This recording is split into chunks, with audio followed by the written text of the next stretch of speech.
Hello, my name is Robert. Today I'm a recovering alcoholic and I'm going to read the daily reflections for August 3rd, 2026.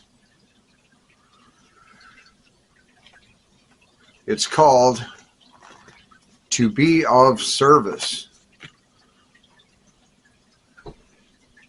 Our real purpose is to fit ourselves to be of maximum service to God and the people about us. That's from Alcoholics Anonymous, page 77.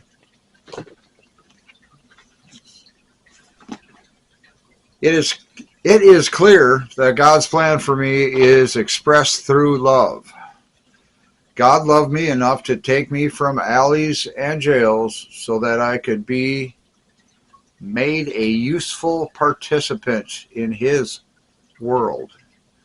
My response is to love all of His children through service and by example. I ask God to help me imitate His love for me through my love for others. So that last line, I was sitting here reading through this a couple times, not out loud. Sometimes I sit around by myself, talking out loud. So, my response is to love all of His children through service and by example. I ask God to help me imitate His love for me through my love for others. So, after reviewing that several times, I guess I've been away for a while here. If you haven't seen any of my videos,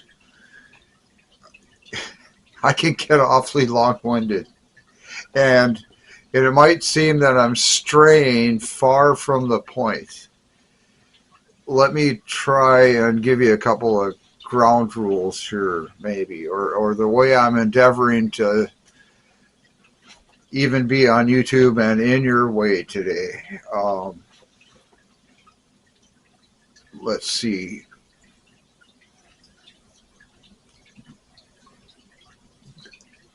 Number one, I am not getting paid by YouTube or anybody else. Probably for this exact reason that this channel is differently abled than the recommended protocol, I guess. So it could be pulled away from me at any moment. And I don't want to get into all of YouTube's, which the parent, or not the parent, well, it's a subsidiary of YouTube, which is subsidiary of Google, which is under the parent umbrella, I think, of, I just blanked on the freaking name. Wow, that's odd. Anyhow, I'm a grateful recovered alcoholic by about 20 years right now. So this channel, I'm trying to read mainly just this book, the Daily Reflections book, because there's a new thing for each day. And then I try and discuss it to the camera and to you. I don't mean to be preachy about it. I get awfully excited sometimes about certain things, and it might be hard to tell. Anyhow. So, what was the other thing? I'll swerve all over the place. Like, here's if I can remember, the title for today. It says, you're not going to be able to read that. It says ... to be of service. And usually in this book, here's another thing about this book. The Daily Reflections book for August 3rd, that's the 8th month. So the 8th, it's typically talking about the 8th step, or maybe the 8th tradition. So let's go read those. to be rooted in here. Here's the 12 steps of Alcoholics Anonymous. Here's another thing is I'll hold up the materials I'm reading from, and whether or not you can actually read the fine print, just please don't concern yourself with that. I'm just trying to demonstrate that I actually am trying to read from a authentic source. 12 steps of Alcoholics Anonymous. Step 8 down here. Made a list of all persons we had harmed and became willing to make amends to them all. And the 8th tradition. Right on the next page in this particular copy. Alcoholics Anonymous should remain forever non-professional, but our service centers may employ special workers. I'm not going to get all into that because this is probably already boring enough. One thing about this book, as I was starting to say, today's title, August 3rd. Here's another thing, is that when I introduce a video and say August 3rd, 2026, is that I certainly hope and plan to be doing this again on August 3rd, 2027. So then for cataloging or search efforts, we'll all be able to find what we're looking for easier, hopefully. Hey, to be of service. That's today's title, but it's ... to be of service. And typically in this book, the Daily Reflections book, if it says ... then the title, such as to be of service, it's usually a continuation of the previous day, which in this case, August 2nd, says, we become willing. And what did I just read? The 8th step that said, made a list of all persons we had harmed and became willing to make amends to them all. And now in this book today, it says, we became willing ... to be of service. I wonder, can we link service work, being of service, to making amends to others? And yes, because it says right here, and became willing to make amends to them all. The people that we made a list of people we had harmed, those people. Here's another tidbit.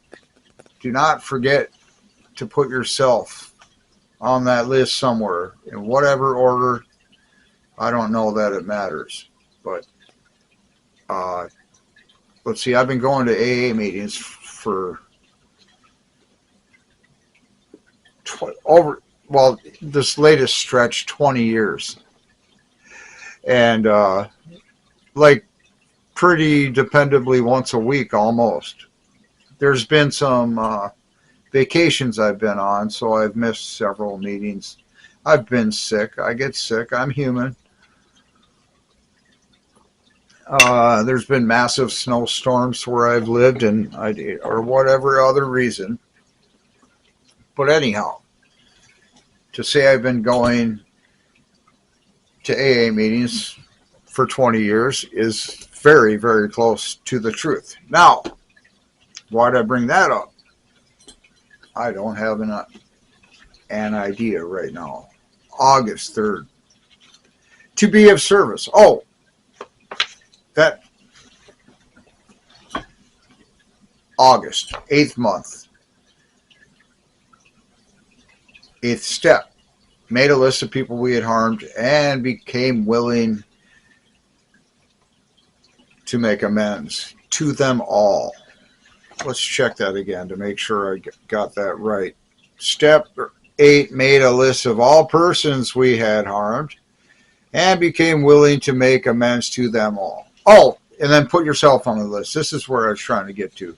Is that over the 20 years of going to meetings, let's say they were all, it's a lot of hours. I was going to try and do the math, but not right this second. Over all those meetings, I finally heard it enough times, maybe, to where I understood what this person was saying, or any other person that had said the same phrase, like I'm saying. Put yourself on that list of people you had harmed. And this is, it's like, oh man, when I was 3 years old, I took away my sister's toy, and that she started crying, and so I harmed her. And I don't think that isn't necessarily what we're talking about. Made a list of people we had harmed. At least that would be probably an overwhelming list for a lot of people. So let us try and narrow that down to during the times that we were inebriated, number one, the times that we were actively influenced by chemicals in a way that, like drinking alcohol or even smoking marijuana or getting all crazy on cocaine or LSD or any of this other kind of stuff.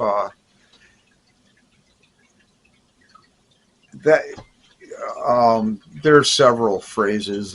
You were not of your right mind under those circumstances. To be all scrambled up on drugs and then harming people, I'm not condoning it or saying that's acceptable, but it's understandable at least.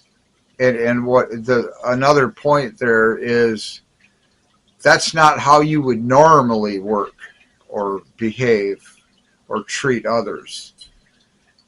Or, yeah, just period. Man, I'm having a hard time. I've been away for quite a while. It's hard for me to keep a thought here. So what's the title? What's the context here? To be of service. Oh, yeah. And then the 8th step, because it's August. And so let's talk about the 8th step. It's kind of in 2 parts. Make a list of people we had harmed. And, I'm right in the middle here of explaining that a tiny bit. For me, a tiny bit might seem like a deluge. This list of people we had harmed, at least in the 8th step, typically should comprise of the people we harmed because we were selfishly indulging ourselves in our chemical of choice, say. I liked a lot of beer. That doesn't mean I did not like liquor when I was drinking, but man, I drank a lot of beer, and it was a daily thing, and it was a lot. I'll just leave it at that right now. So, in one way, I was always drunk, and that starts to change you. It starts changing the human mind, even physically. But for certain, the thought processes start to dig a rut or form a rut, or it's a familiar way of trying to cope with reality and looking at the world through an empty 12-pack or whatever, just constantly changing things up here. I became a different person, certainly in my behavior. And then, the behavior, I think, is reflecting what you're predominantly thinking about. And then all this kind of stuff becomes your personality. And then your typical way that you move through life, your maybe demeanor, is now reflecting your inner thoughts, right? And so I was scrambled up, drunk on alcohol all the time. I had a regular full-time job. I didn't sleep much, so I used a lot of amphetamines sometimes, way back when. Legal amphetamines and caffeine, certainly, because in the United States, at least, caffeine is widely available and legal. And I bring that up because now I'm a hopped up, sleep deprived, half drunk all the time person walking around. That was my demeanor, right? So I was kind of short. My temper, my patience was very limited. So now, in context, step 8, made a list of people we had harmed and became willing to make amends to them all. Not just a couple, to them all. And I was walking around all hopped up on goofballs, caffeine, hungover, trying to do my job, and with zero patience, essentially. So any kind of, I don't know, shortcoming or any struggle lit my fuse, so to speak. And it was a short fuse. And I'd freak out. And it was ugly. With a lot of vulgar, profane, certainly, attacks, verbal attacks at other people. I mentioned the selfishness that whatever kind of restraint I had, say, growing up and being educated and being with a family, with parents that cared and loved me, and they tried to instill essentially their value system in me because that's what they knew, and it was a good one. And like a lot of people, I mean, my parents died. They went away in whichever way you want to put it. They're dead and gone now. Yet a lot of that programming is still up here. So I brought that up because, like, at the end of high school, it is about when I started drinking. It was before that, though, which might be important here. My father had left the picture and remarried. My parents were divorced. Father's living somewhere else, hundreds of miles away. I wouldn't see him much.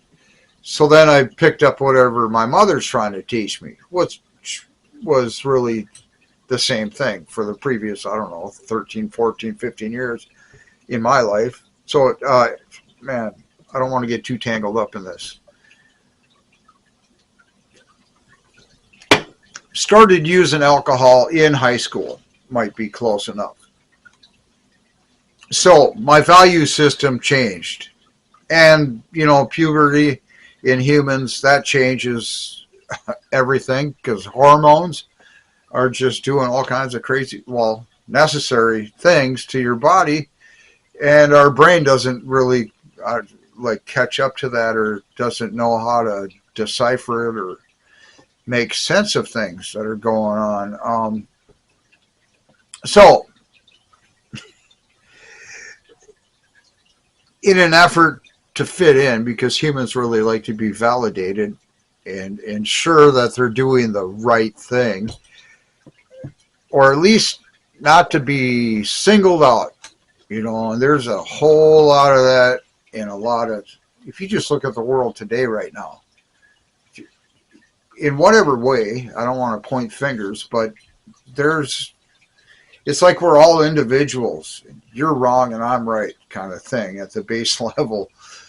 And then it's like, well, then you get a whole group of these people over here that think all the same way, whatever. And then a group over here doing this likewise thing, but from a different angle over here. Anyhow, humans don't like to be singled out. Might that have something to do with personal accountability and being responsible and maybe proud? You know, the accountability. Do you remember the TV show The X-Files? 1013 Productions, I think it came from.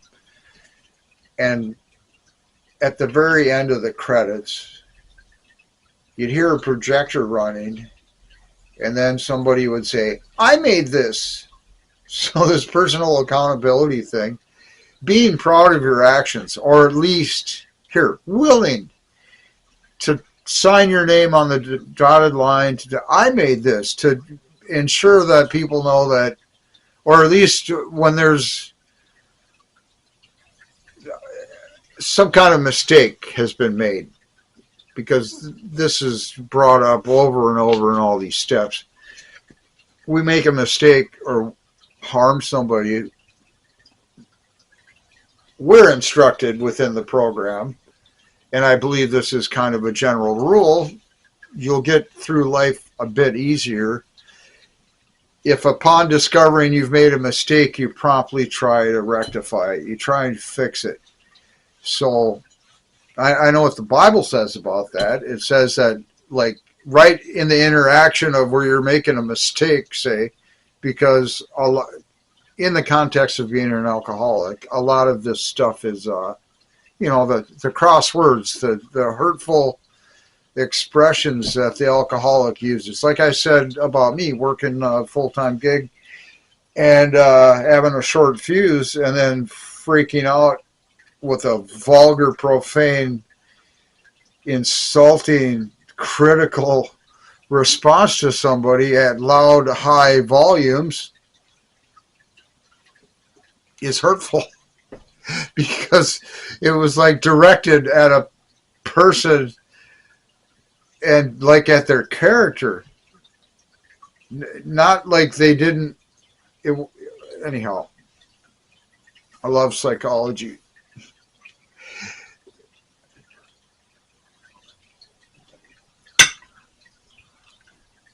Let's see here.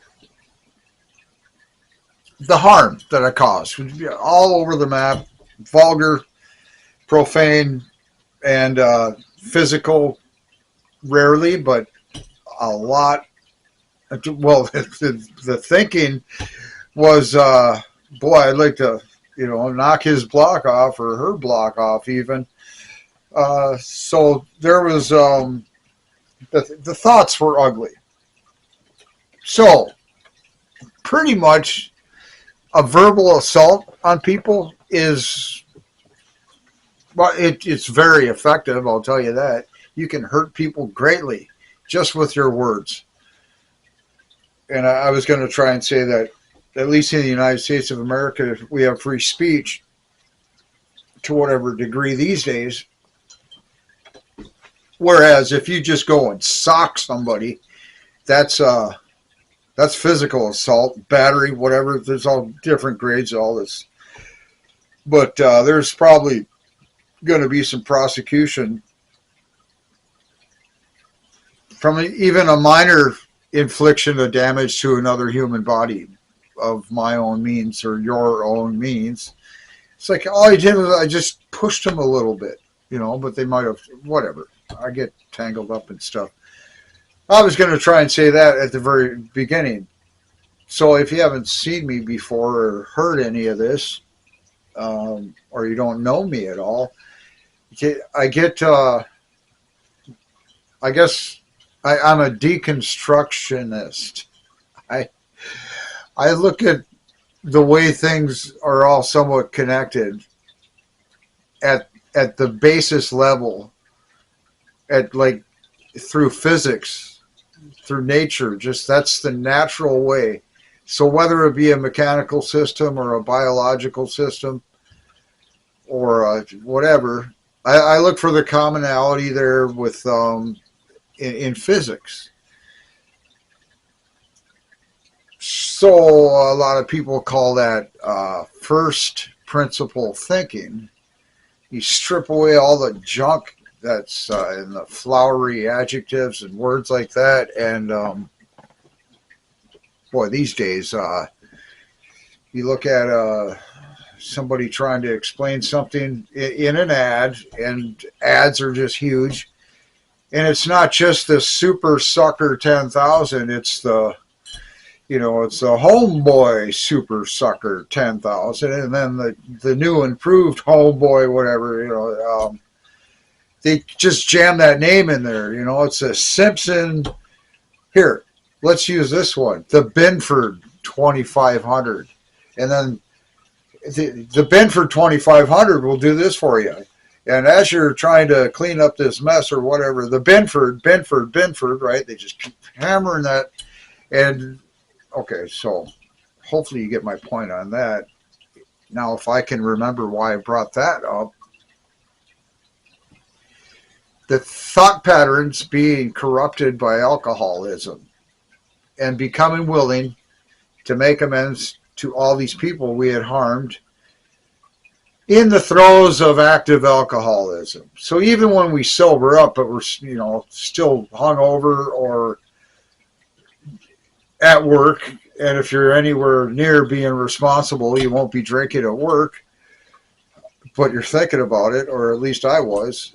So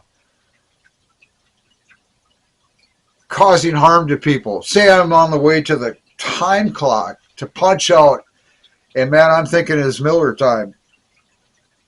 If you would obstruct that, I'm going to get flustered, and my patience will wear out, and I'll freak out again, right? Or that's how I used to be 20 years ago.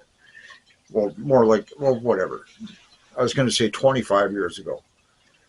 Where am I going with this? It said to be of service, I think. Today's title. Where are we at for time? Been talking 26 minutes, but I'm going to give myself a pass because this is my first video after being absent, should we say, for a while. I was not in prison.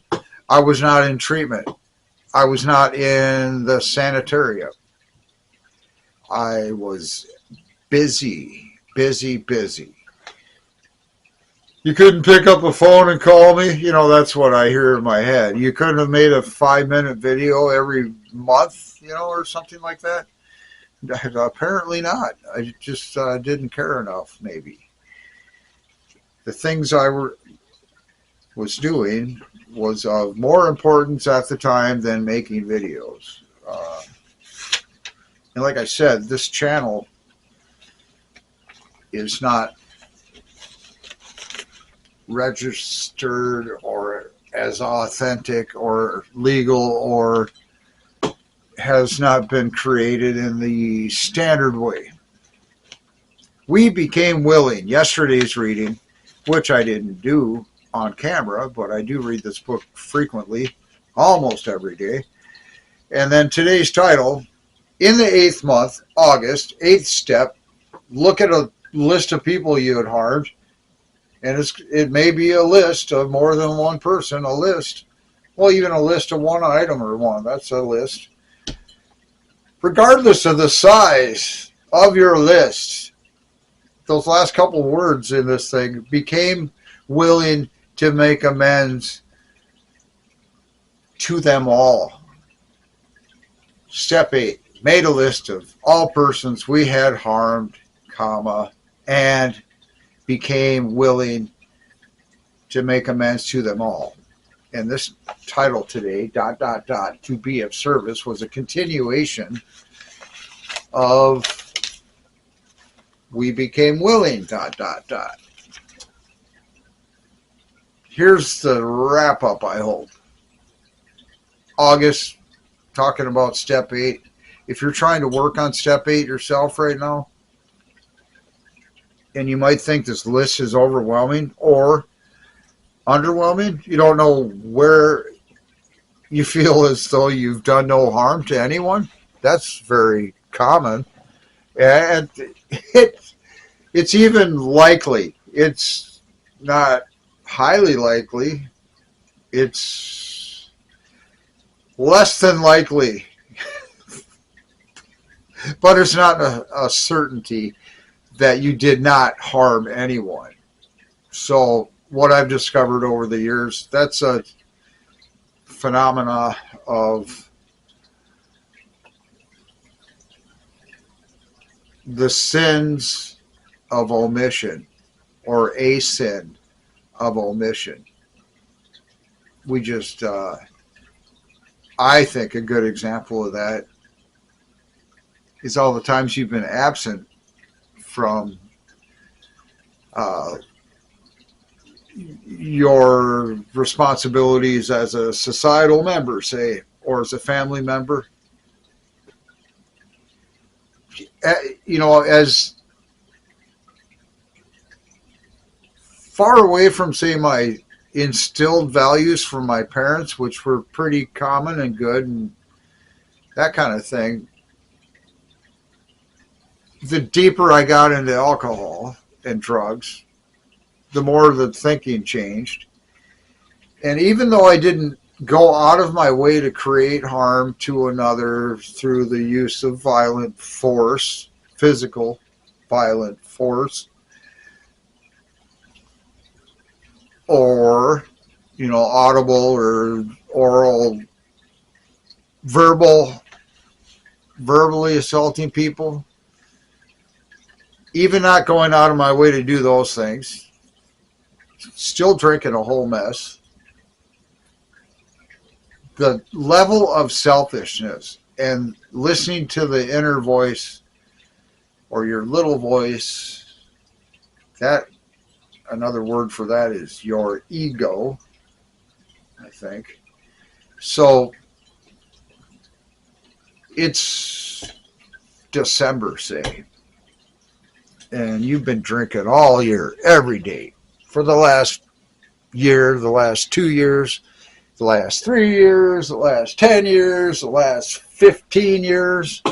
Maybe I can make a scale here that the first year that you're drinking, and let's say you're married with children, and you have an 11-month-old infant, and you're still happily married, and you have a stable household, and you're trying to get through life, but man, the alcohol's starting to maybe get in the way.